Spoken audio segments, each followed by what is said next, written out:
ದೋಸ್ತ, ಒಂದು ಕ್ವಶನ್. ನಮ್ಮ ರೈತರ ಇಷ್ಟೊಂದು ಕಷ್ಟಪಟ್ಟ ತಮ್ಮ ಎಲ್ಲ ಬೆಳೆಗಳನ್ನು ಬೆಳೆಸ್ತಾರೆ, ಆದರೂ ಕೂಡ ಅವರ ಬದುಕಿನಲ್ಲಿ ಸುಖ ಅನ್ನೋದು ಇಲ್ಲ. ಕೇವಲ ಹಣೆ ಬರಹನ ಅಥವಾ ಏನಾದರೂ ರಿಯಲ್ ಪ್ರಾಬ್ಲಮ್ ಐತಾ? ಒಂದು ಕ್ವಶನ್ನ ಹೊಡ್ಕೊಂಡ ಈ ವಿಡಿಯೋನ ನಾವು ಡಿಸ್ಕಷನ್ ಮಾಡ್ಕೊಂಡು ದೋಸ್ತ, ವಿಡಿಯೋನ ಎಂಡ್ ತನಕ ನೋಡ್ರಿ. ನಿಮ್ಗೆ ಗೊತ್ತಾಗ್ತಿದ್ದಿ ಎಕ್ಸಾಕ್ಟ್ಲಿ ಹಣೆ ಬರಹ ಕೆಟ್ಟಾಯಿತು ಅಥವಾ ನಾವು ಕೆಡಿಸ್ಬಿಟ್ಟು ಅಂತಂದ.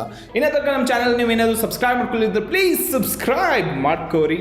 ಮೊದಲೊಂದು ದಿನ ಇತ್ತು ದೋಸ್ತ, ಮೋಡಗಳು ಬಂತು ಅಂದ್ರೆ ರೈತರ ಮುಖದಲ್ಲಿ ಮಂದಹಾಸ ಮೂಡ್ತಿತ್ತು, ನಗು ಬರ್ತಿತ್ತು, ಖುಷಿ ಇರ್ತಿತ್ತು. ಬಟ್ ಇವತ್ತಿನ ದಿನ ಮೋಡಗಳು ಬತ್ತಂದ್ರೂ ಹೆದರಿಕೆ ಬರ್ತಾ ಇದೆ, ಫಿಯರ್ ಐತಿ. ಯಾಕ? ನಮ್ಮ ದೇಶದಾಗ 40.9% ಅಷ್ಟು ರೈತರ ಬರಗಾಲಕ್ಕೆ ಒಳಗಾಗ್ತಿದ್ದಾರೆ. 32.6% ರೈತರ ಮಳೆ ಹೆಚ್ಚಾಗಿ ಬರಬಾರ್ದಾಗದರು. ಒಂದು 10 ದಿನ ಇಲ್ಲೇ ಹೊಳಿ ಬಂದ ನೀರು ನಿಂತ್ಕೊಂಡು ಹೋಯ್ತಂದ್ರೆ ಬೆಳೆ ಹೋಯ್ತು ದೋಸ್ತ. ಅಲ್ಲಿ ಏನು ಬರಂಗಿಲ್ಲ, ಹೊಳಿ ಮುಗಿದು ಹೋಗಿ 4-5 ತಿಂಗಳು ಆದ್ಬಿಟ್ಟು ಮತ್ತೆ ಬಿತ್ತನೆ ಮಾಡಬೇಕಾಗ್ತೈತಿ. This is the serious problem. ಮಳೆಯಿಂದ ಆಗುತ್ತಿರುವಂಥ ಪ್ರಾಬ್ಲಮ್ಗಳು ಇವಾಗ ವಾತಾವರಣ ಈ ಲೆವೆಲ್ಗೆ ಚೇಂಜ್ ಆಗಿಬಿಡ್ತಿದ್ದಲ್ಲ, 5 ನಿಮಿಷದಾಗ ನೀರಾಗಿ ಹೋಗ್ತೈತಿ, ಫ್ಲಡ್ ಬಂದ್ಬಿಡ್ತೈತಿ, ಆ ಲೆವೆಲ್ಗೆ ಮಳೆ ಬೀಳ್ತೈತಿ. ಅಂದ್ರೆ ಇಂಟೆನ್ಸಿಟಿ ಮಳೆದ ಭಾಳ ಜಾಸ್ತಿ ಆಗಿದೆ. ಬಿತ್ತಂದ್ರೆ ಭಾಳ ಜೋರಾಗಿ ಬೀಳ್ತೈತಿ, ಬೀಳದಿಲ್ಲ ಅಂದ್ರೆ ಒಟ್ಟ ಬೀಳಂಗಿಲ್ಲ. ಇದಕ್ಕೆ ಮೇನ್ ಕಾರಣ ಏನು ಗೊತ್ತಂತ ದೋಸ್ತ? Climate change.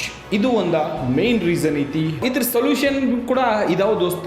ಭಾಳಷ್ಟು ಕಡೆ ಇವಾಗ ನಿಮ್ಗೆ ಬೀಜಗಳ್ದಾಗ ಬೇರೆ ಬೇರೆ ವೆರೈಟಿಗಳು ಬರ್ತಾವೆ. ಸೊ ಆ ಬೀಜಗಳ್ದಾಗ ಈ ಥರದ್ದು ವೆರೈಟಿ ನಿಮಗೆ ಸಿಗ್ತಾವೆ. ಎಷ್ಟು ನೀರು ಬಂದು ನಿಂತರೂ ಕೂಡ ಮತ್ತು 1% ಚಾನ್ಸಸ್ ಇರ್ತೈತಿ ನೀರು ಹೋದ್ಮೇಲೆ ಮತ್ತೆ ಅದು ಗ್ರೋ ಆಗುವಂಥ. ಮಳೆ ಕಡಿಮೆ ಆಗೋ ಪ್ರದೇಶದಾಗಿದ್ರಿಂದ ಸ್ವಲ್ಪ ಮಳೆ ಕಡಿಮೆ ಇದ್ರೂ ಪರವಾಗಿಲ್ಲ, ಬೆಳೆ ಚೆನ್ನಾಗಿ ಬರೋದು ಅಂತ ಬೀಜಗಳು ಅವೈಲೇಬಲ್ ಇದಾವು, ಅದನ್ನ ಬಿತ್ತನೆ ಮಾಡ್ಕೋಬೋದು. ಇದರಿಂದ ಎಕ್ಸಿಸ್ಟಿಂಗ್ ಕ್ಲೈಮೇಟ್ ಚೇಂಜಿಗಂತೂ ನಾವು ಏನು ಸೊಲ್ಯೂಷನ್ ಹುಡುಕಾಡೋನಿಲ್ಲ. ಬಟ್ ಏನಂದ್ರೆ ಅದರಿಂದ ಅಲ್ಪ ಮಟ್ಟದ ಸಮಾಧಾನ ಹುಡುಕಾಡಕ್ಕೆ ಪ್ರಯತ್ನ ಮಾಡೋದು. ನಂಬರ್ 2 ದೋಸ್ತ, ಖರ್ಚು ಹೆಚ್ಚ, ಲಾಭ ಕಡಿಮೆ. ಅಂದ್ರೆ ಇನ್ಪುಟ್ ಕಾಸ್ಟ್ ಹೆಚ್ಚಾಗ್ತೈತಿ. ಇವತ್ತಿನ ದಿನ ಒಂದು ಹೊಲದಾಗ ನೀವು ಏನಾದರೂ ಬಿತ್ತನೆ ಮಾಡ್ಬೇಕೈತಂದ್ರೆ ಉಳೋದ, ಬಿತ್ತನೆ ಮಾಡೋದ, ಅದ್ರ ಫರ್ಟಿಲೈಸರ್, ಅದ್ರ ಗೊಬ್ಬರ, ಅದ್ರ ಕೆಲಸ ಮಾಡೋ ಆಳುಗಳ ಖರ್ಚ ಇವು ಹೆಚ್ಚಾಗ್ತವೆ. ಅದರಿಂದ ಇಳುವರಿ ಎಷ್ಟು ಬರತೈತಿ, ಅದಕ್ಕೆ ರೇಟ್ ಏನು ಸಿಗಕ್ಕೈತಿ, ಆ ರೇಟ್ ಮೇಲೆ ಸಿಕ್ಕಿದ ಮೇಲೆ ಅದಕ್ಕೆ ದುಡ್ಡು ಬಂದು ಕೈಗೆ ಹತ್ತಿದ್ದೆಲ್ಲ ಈ ಖರ್ಚು ಮಾಡಿದಕ್ಕಿಂತ ಅದಕ್ಕೆ ಕಡಿಮೆ ಆಗ್ತೈತಿ. ಒಂದು ಕ್ವಶನ್ ರಿಯಲಿ ಅರೈಸ್ ಆಗ್ತೈತಿ, ಇವತ್ತಿನ ದಿನ ಸಣ್ಣ ರೈತರ ಫಾರ್ಮಿಂಗ್ ಮಾಡೋಕ್ಕೆ ಸಾಧ್ಯ ಐತೆಯೋ ಇಲ್ಲೋ ಅನ್ನೋದ. ಯಾಕೆ ಅನ್ನೋದು ನಾನು ನಿಮ್ಗೆ ಹೇಳ್ತೇನೆ. ಸೀಡ್ಸ್ ರೇಟ್ ನೋಡೋದೈತೆ ದೋಸ್ತ, 16.9% ಅಷ್ಟ ಇನ್ಕ್ರೀಸ್ ಆಗೈತಿ 2024 ಡೇಟಾ ಪ್ರಕಾರ. ಮತ್ತು ನೀವು ಫರ್ಟಿಲೈಸರ್ ಬಗ್ಗೆ ನೀವು ಮಾತಾಡೋದೈತೆ ದೋಸ್ತ, 23% ಇನ್ಕ್ರೀಸ್ ಆಗೈತಿ 2023 ಡೇಟಾ ಪ್ರಕಾರ. ಇನ್ಪುಟ್ ಕಾಸ್ಟ್ ಹೆಚ್ಚಾಗೈತಿ, ಅಲ್ಲಿಂದ ಇಳುವರಿ ಕಡಿಮೆ ಆಗೈತಿ. Is equal to loss. Obviously ಭಾಳಷ್ಟು ರೈತರ ಲಾಸ್ ಮಾಡ್ಕೋಕಿದಾರು ಅಥವಾ ನೆಟ್ ಟು ನೆಟ್ ಇದ್ದಿರ್ತಾರು, ಹಾಕಿದರೂ ಅಷ್ಟೆ, ಬಂದೈತಿ ಅಷ್ಟೆ. ನಿಮ್ಮ ಹೊಲದಾಗ ಖರ್ಚುಗಳನ್ನು ನೀವು ಕಡಿಮೆ ಮಾಡಬೇಕಾಗ್ತೈತಿ. ಸೊ ಅದು ಹೆಂಗೆ ಸಾಧ್ಯ?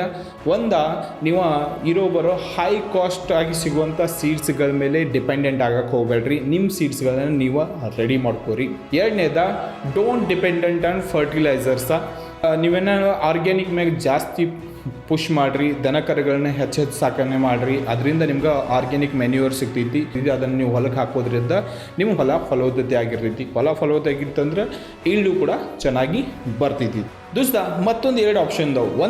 ನೀವು ಲೋಕಲ್ ಆಗಿ ಗ್ರೂಪ್ಗಳನ್ನ ಕ್ರಿಯೇಟ್ ಮಾಡ್ಕೊಂಡ ಭಾಳಷ್ಟು ಫಾರ್ಮರ್ಗಳ ಬಲ್ಕ್ದಾಗ ಬೈ ಮಾಡಿದ್ರೆ ಅಂದ್ರೆ ಸಮ್ವೇರ್ ನಿಮ್ಗೆ ಫರ್ಟಿಲೈಸರ ಇವಾಗ ಏನು ಸಿಗ್ತೈತಲ್ಲ ಅದಕ್ಕಿಂತ ಕಡಿಮೆ ರೇಟಿಗೆ ಸಿಗುವಂಥ ಚಾನ್ಸಸ್ ಇದ್ದಿರ್ತೈತಿ ಬಲ್ಕ್ ಬೈ ಮಾಡಿದ್ರೆ ಅಂದ್ರೆ.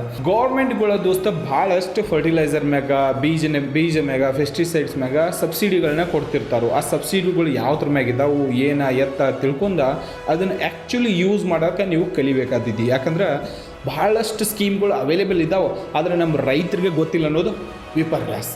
ನೀವು ಭಾಳ ಕಡೆ ನೋಡಿರ್ಬೋದು, ಬ್ಯಾಂಕ್ ಲೋನ್ ನಿಮಗೆ ಸಿಗ್ತೈತಿ, ಓನ್ಲಿ ಆಧಾರ್ ಕಾರ್ಡ್ ಕೊಟ್ಟರೆ ಸಾಕು ನಿಮಗೆ ಬ್ಯಾಂಕ್ ಲೋನ್ ಸಿಗ್ತೈತಿ, ಆ ಸೌಲಭ್ಯ ಸಿಗ್ತೈತಿ, ಈ ಸೌಲಭ್ಯ ಸಿಗ್ತೈತಿ ಅಂತ ಹೇಳ್ತಾರೆ. ಬಟ್ ರಿಯಲಿ ಎಷ್ಟು ಆಗ್ತೈತಿ? ಭಾಳ ಕಡಿಮೆ ದೋಸ್ತ. 71% ಆಫ್ ರೈತರ ಡಿಪೆಂಡೆಂಟ್ ಆಗಿದ್ದರು ಪ್ರೈವೇಟ್ ಸೆಕ್ಟರ್ದಾಗ ಲೋನ್ ತೊಗೊಳಕ್ಕೆ. ಯಾಕಂದ್ರೆ ನಿಮ್ಗೆ ಗೊತ್ತಿರಬೇಕು, ಡೈರೆಕ್ಟ್ಲಿ ಗೌರ್ಮೆಂಟ್ ಸೌಲಭ್ಯ ಅಷ್ಟೊಂದು ಈಸಿಯಾಗಿ ಎಲ್ಲರಿಗೂ ಸಿಗಂಗಿಲ್ಲ. ಸೊ ಹೀಗಾಗಿ ಏನಾಗ್ತೈತಿ ಅಂದ್ರೆ ಪ್ರೈವೇಟ್ ಸೆಕ್ಟರ್ದಾಗ ಏನಾಗಿರ್ತೈತಿ, ಇಂಟ್ರೆಸ್ಟ್ ರೇಟ ಭಾಳ ಹೆಚ್ಚಿದ್ದಿರ್ತೈತಿ. ಇಂಟ್ರೆಸ್ಟ್ ರೇಟ್ ಹೆಚ್ಚಿತ್ತಂದ್ರೆ ನೀವು ಬಡ್ಡಿನ ಹೆಚ್ಚು ಕಟ್ತೀರಿ, ದುಡ್ಡ ಭಾಳ ಹೋಗ್ತಾವು, ಬರ್ಡೇನ ಹೆಚ್ಚಾಗ್ತೈತಿ, ಪಾವರ್ಟಿ ಕ್ರಿಯೇಟ್ ಆಗೈತಿ. 4ನೇ ದೊಡ್ಡ ಪ್ರಾಬ್ಲಮ್ ಏನಂದ್ರೆ ಇವೆಲ್ಲದನ್ನು ನಾವು ಪಾರ್ ಮಾಡಿ ಬಂದು ಅಂದ್ರೆ ಪೋಸ್ಟ್ ಹಾರ್ವೆಸ್ಟ್ ಲಾಸ್ ಅಂತ ನಾವು ಕರಿತೇವೆ. ಬೆಳೆ ನಮ್ಮ ಹತ್ರ ಬಂದೈತಿ, ಆದ್ರೂ ಕೂಡ ಸ್ಟೋರೇಜ್ ಮಾಡೋಕೆ ನಮ್ಮ ಹತ್ರ ಜಾಗ ಇಲ್ಲ. ಟೊಮೆಟೊ ನಾವು ಬೆಳೆದೆವು, ಬೆಳೆ ಭಾಳ ಚೆನ್ನಾಗಿ ಬಂದೈತಿ, ಆದ್ರೆ ಅದನ್ನು ಮಾರ್ಕೆಟ್ ತೊಗೊಂಡು ಹೋಗ್ಬೇಕದ, ರೇಟ್ ಡೌನ್ ಐತಿ, ನಾಳೆ ರೇಟ್ ಹೆಚ್ಚಾಗ್ತೈತಿ, ಆದರೆ ನಾಳೆ ತನಕ ಅದನ್ನು ಸ್ಟೋರ್ ಎಲ್ಲಿ ಮಾಡವ್ರ, ಸ್ಟೋರೇಜ್ ಫೆಸಿಲಿಟಿ ನಮ್ಮ ಹತ್ರ ಇಲ್ಲ. ಹೀಗಾಗಿ ಟೊಮೆಟೋನ ನೀವು ಅದ ದಿನ ಕಡಿಮೆ ರೇಟಿಗೆ ಮಾರಬೇಕು, ಇಲ್ಲಾಗಿದ್ದಂದ್ರೆ ಅದು ಲಾಸ್ ಆಗ್ತೈತಿ. ಇದಷ್ಟೇ ಅಲ್ಲ ದೋಸ್ತ, ಭಾಳಷ್ಟು ದವಸ ಧಾನ್ಯಗಳು ಏನದವಲ್ಲ ಬಂದಿರ್ತಾವೆ, ಬಟ್ ಆ ಮಳೆಯಲ್ಲಿ ನೆನೆದು ಎಲ್ಲ ಲಾಸ್ ಆಗುವಂಥ ಚಾನ್ಸಸ್ ಇದ್ದಿರ್ತಾವೆ. ಹಿಂಗಿದ್ಮೇಲೆ ಇದಕ್ಕೆ ಪೋಸ್ಟ್ ಹಾರ್ವೆಸ್ಟ್ ಲಾಸ್ ಅಂತ ಕರಿತೀವಿ. ಎವ್ರಿ ಇಯರ್ ಇಂಡಿಯಾದಾಗ 1.53 trillion rupees of post harvest loss ಆಗ್ತೈತಿ. ಅಂದ್ರೆ ಬೆಳೆ ಬಂದೈತಿ, ಕರೆಕ್ಟ್ಲಿ ಮೇಂಟೈನ್ ಮಾಡೋಕ್ಕೆ ಆಗದೆ ಇರೋ ಕಾರಣದಿಂದ ಇಷ್ಟೊಂದು ಲಾಸ್ ಆಕೈತಿ. ನೀವೇನಾದ್ರು ವೆಜಿಟೇಬಲ್ ಫ್ರೂಟ್ಸಾ ಇಂಥದ್ದು ಬೆಳಿತಿದ್ರಿ ಅಂದ್ರೆ ಕೋಲ್ಡ್ ಸ್ಟೋರೇಜ್ ಅಂತ ನಮ್ಮ ಹತ್ರ ನೀವು ದವಸ ಧಾನ್ಯಗಳು ಒಣಗಿರುವಂಥ ಏನಾದರೂ ಬೆಳೆಗಳನ್ನು ಬೆಳಿತಿದ್ರಿ ಅಂದ್ರೆ ಅದನ್ನು ಕೂಡ ನಾವು ಸ್ಟೋರ್ ಮಾಡೋಕ್ಕೆ ದೊಡ್ಡ ದೊಡ್ಡದಾದಂಥ ಸ್ಟೋರೇಜ್ಗಳನ್ನ ನಿರ್ಮಾಣ ಮಾಡ್ಕೋಬೋದು. ವಿಲೇಜ್ ಲೆವೆಲ್ದಾಗ ಒಂದಾದ್ರೂ ನೀವು ಎಲ್ಲರೂ ಕೂಡಿ ಮಾಡ್ಕೋದ್ರಿ ಅಂದ್ರೆ ಬೆಸ್ಟ್ ಆಗಿರ್ತೈತಿ. ಬಟ್ ಇದ್ರ ಬಗ್ಗೆ ಯಾರೂ ತಲೆ ಕೆಡ್ಸ್ಕೊಂಗಿಲ್ಲ ದೋಸ್ತ, ಅದಕ್ಕೋಸ್ಕರ ಭಾಳಷ್ಟು ದುಡ್ಡು ವೇಸ್ಟ್ ಆಗ್ತೈತಿ ಪ್ರತಿಯೊಬ್ಬ ರೈತರದ. ಗೌರ್ಮೆಂಟು ಕೂಡ ಭಾಳಷ್ಟು ಸಮ್ವೇರ್ ಎಲ್ಲರೂ ನಿಮ್ಗೆ ಸಬ್ಸಿಡಿ ಕೊಟ್ಟು ಇಂಥದ್ದೆಲ್ಲ ಮಾಡ್ಕೋರಿ ಅಂತ ಪ್ರೋತ್ಸಾಹ ಮಾಡ್ತಿದೆ. ಆದರೆ ಅವ್ರು ಮಾಡೋದು 1% ದೋಸ್ತ ಪ್ರೋತ್ಸಾಹ. 99% ಎಫರ್ಟ್ ರೈತರು ಹಾಕಿ ಅದನ್ನು ಮಾಡ್ಕೋಬೇಕಾಗ್ತಿದೆ, ಬಟ್ ಹಾಕಂಗಿಲ್ಲ. ಅದಕ್ಕೋಸ್ಕರ ಈ ಥರ ಒಂದು ಪ್ರಾಬ್ಲಮ್ಗಳ ಇವತ್ತಿನ ದಿನ ನಮ್ಮ ಸೊಸೈಟಿದಾಗ ಎಕ್ಸಿಸ್ಟಿಂಗ್ ಇದಾವು. 5ನೇ ದೊಡ್ಡ ಪ್ರಾಬ್ಲಮ್ ಮಾರ್ಕೆಟ ಮತ್ತು ಪ್ರೈಸ್ ಅಂತ ನಾವು ಕರಿತೀವಿ. ದೋಸ್ತ ನಿಮಗೂ ಗೊತ್ತೈತಿ, ಸಿಂಪಲ್ ಆಗಿ ಇವತ್ತಿನ ದಿನ ನೀವು ಬೆಳೆದಿರುವಂಥ ಬೆಳೆಗೆ ರೇಟ್ ಯಾರು ಸೆಟ್ ಮಾಡತ್ತಾರೆ? ಸೊ ಮೆಜಾರಿಟಿ ಚಾನ್ಸಸ್ ಐತಿ ನೀವಂತೂ ಅಲ್ಲ, ಯಾರೋ ಮಿಡಲ್ ಮ್ಯಾನ್ ಆಗಿರ್ಬೋದು ಅಥವಾ ಮಾರ್ಕೆಟ್ದಲ್ಲಿ ಇರೋರಾಗಿರ್ಬೋದು. ಇದು ಭಾಳಷ್ಟು ಕನ್ಸರ್ನಿಂಗ್ ವಿಷಯ ಐತೆ. ಇದೇ ಸೇಮ್ ಜಾಗದಾಗ ನೀವು ಒಂದು ಯಾವುದಾದ್ರೂ ಕಂಪ್ನಿ ಓನ್ ಮಾಡ್ತಿದ್ರಿ, ಯಾವುದಾದ್ರು ಒಂದು ಪ್ರಾಡಕ್ಟ್ನ ತಯಾರು ಮಾಡ್ತಿದ್ರಿ ಅಂದ್ರೆ ಅದಕ್ಕೆ ಪ್ರೈಸ್ ಯಾರು ಕೊಡ್ತಿದ್ರು? 110% ನೀವೇ ಕೊಡ್ತಿದ್ರಿ. ಬಟ್ ನೀವು ಬೆಳೆದಿರುವಂಥ ಬೆಳೆಗೆ ನೀವು ಪ್ರೈಸ್ ಕೊಡೋಕೆ ಆಗಂಗಿಲ್ಲ. ಎರಡನೇದು ದೋಸ್ತ ಮಾರ್ಕೆಟ್. ಸಪೋಸ್ ಇವಾಗ APMC ಅಂತ ನಾವು ಕರಿತೀವಿ ದೋಸ್ತ, ಗೌರ್ಮೆಂಟ್ ಕಡೆಯಿಂದ ಈ ಮಂಡಿ ಸಿಸ್ಟಮ್ ಅಂತ ಐತಿ. ಕೆಲವೊಂದು ಏರಿಯಾದಾಗ ಒಂದೊಂದು ಮಂಡಿಗಳು ಇದ್ದಿರ್ತಾವೆ. ಎಲ್ಲೋ ತಾಲೂಕು ಲೆವೆಲ್ದಾಗ ಒಂದು ಮಂಡಿ ಇದ್ದಿರ್ತೈತಿ. ಒಂದು ತಾಲೂಕದಾಗ ಎಷ್ಟೋ 100 ಹಳ್ಳಿಗಳು ಬರ್ತಾವೆ. ಆ ಹಳ್ಳಿಗಳಲ್ಲಿ ಬೆಳೆದಿರುವಂಥ ಎಲ್ಲ ಬೆಳೆಗಳನ್ನು ಆ ಮಂಡಿ ಹ್ಯಾಂಡಲ್ ಮಾಡೋಕ್ಕಿದ್ದೇನ ಕರೆಕ್ಟಾಗಿ? ನೋ ಡೌಟ್ ಎಫಿಷಿಯನ್ಸಿ ಅಂತೂ ಇಲ್ಲ ದೋಸ್ತ. ಹೊರಗಡೆ ಲೈನಾಗಿ 1 ಕಿಲೋಮೀಟರ್ 2 ಕಿಲೋಮೀಟರ್ ಟ್ರ್ಯಾಕ್ಟ್ರಲ್ಲಿ ತಮ್ಮ ಗೂಡ್ಸನ್ನು ಹಾಕೊಂಡ ಮಳೆ ಅನ್ನೋದಿಲ್ಲ ಏನು ಅನ್ನೋದಿಲ್ಲ ಲೈನಾಗಿ ನಿಂತ್ಕೊಂಡಿರ್ತಾರೆ. ಮಂಡಿ ಚಿಕ್ಕದಾಗೈತಿ, ಬೆಳೆಯುವಂಥ ರೈತರು ಹೆಚ್ಚಾಗಿದ್ದರು, ಪ್ರಾಪರ್ ಆಗಿ ನಿರ್ವಹಣೆ ಆಗನಿಲ್ಲ. ಮಂಡಿ ಸಿಸ್ಟಮ್ ಇನ್ನು ಭಾಳಷ್ಟು ಬರಬೇಕು. ಗೌರ್ಮೆಂಟ್ದು ಮಂಡಿಗಳು ಜಗದಾಗ ಭಾಳ ಇರಬೇಕಾದೀನಿ, ಬಟ್ ಅದು ಇಲ್ಲ. ಮಾರ್ಕೆಟ್ ಸರಿಗಿಲ್ಲ. ಮಾರ್ಕೆಟ್ ಇದ್ರೂ ಕೂಡ ರೇಟ್ ನಾವು ಚೂಸ್ ಮಾಡೋಂಗಿಲ್ಲ. ಇದಕ್ಕಿಂತ ದೊಡ್ಡ ಇನ್ನು ವಿಪರ್ಯಾಸ ಇನ್ನೇನು ಬೇಕು ಹೇಳಿ ನಾವು ಆ್ಯಸ್ ಅ ರೈತರಿಗೆ? ಮಾರ್ಕೆಟ ಮತ್ತು ಪ್ರೈಸ್ನ ನಾವು ಹೆಂಗೆ ಸಾಲ್ವ್ ಮಾಡೋಕ್ಕೆ ಸಾಧ್ಯತೆ ದೋಸ್ತ? ಗೋ ಆನ್ಲೈನ್ ಅಂತ ನಾನು ಹೇಳೋದು. ಯಾಕಂದರೆ ಇವತ್ತಿನ ದಿನ ಎವ್ರಿಥಿಂಗ್ ಈಸ್ ಆನ್ಲೈನ್ದಾಗ ಐತಿ. Why you are not there ಅಂದ್ರೆ ಆಲ್ರೆಡಿ ಎಕ್ಸಿಸ್ಟಿಂಗ್ ಇಂಥ ಸಣ್ಣ ಪುಟ್ಟಗಳು ಮಾರ್ಕೆಟ್ಗಳು ಇದಾವೆ. ಅವು ಎಲ್ಲಿದಾವೆ ಏನಿದಾವೆ ಒಂದು ಸ್ವಲ್ಪ ನೋಡಿ ಅದ್ರ ಮ್ಯಾಗ ನೀವು ಫೋಕಸ್ ಹಾಕಿ ಅದ್ರ ಮ್ಯಾಗ ರಿಸರ್ಚ್ ಮಾಡಿರಿ ಅಂದ್ರೆ ಈಗ ಒಳ್ಳೆ ಬೆಲೆಗಳನ್ನು ತೊಗೊಂಡು ಬರ್ಬೋದು.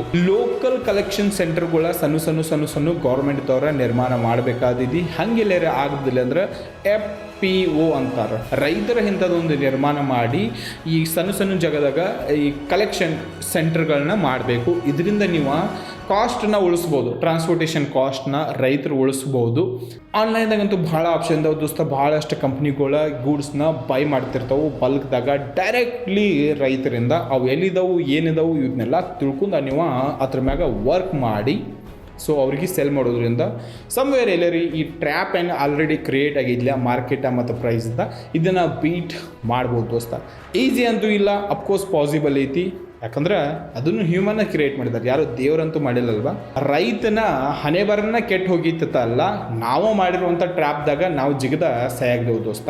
ಇದನ್ನು ಎಕ್ಸಾಕ್ಟ್ಲಿ ನಾವು ಉಲ್ಟಾನು ಮಾಡ್ಬೋದು, ಮನಸ್ಸು ಮಾಡಬೇಕಾಗ್ತೈತಿ. ಇಲ್ಲಿ ತನಕ ನೀವೇನಾದ್ರೂ ವಿಡಿಯೋ ನೋಡಿದ್ರೆ ಅಂದರೆ ಸಂಬೇರ್ ನಿಮಗೆಲ್ಲರೂ ಚಲೋ ಅನ್ಸಿರ್ಬೋದು. ಹಂಗಿಲ್ಲರಿ ಅನ್ಸುತ್ತಂದ್ರೆ ಒಂದು ಲೈಕ್ ಮಾಡಿರಿ. ಇನ್ನೂ ತನಕ ನಮ್ಮ ಚಾನಲ್ನ ಸಬ್ಸ್ಕ್ರೈಬ್ ಮಾಡ್ಕೊಳ್ಳಿದ್ರೆ ಪ್ಲೀಸ್ ಸಬ್ಸ್ಕ್ರೈಬ್ ಮಾಡ್ಕೋರಿ. ಮತ್ತೊಂದು ವಿಡಿಯೋದಾಗ ಮತ್ತೊಂದು ಟಾಪಿಕ್ ಬಗ್ಗೆ ನಿಮ್ಮ ಮುಂದೆ ನಾ ಬರ್ತೇನೆ. ಅಲ್ಲಿ ತನಕ ಜೈ ಹಿಂದ್.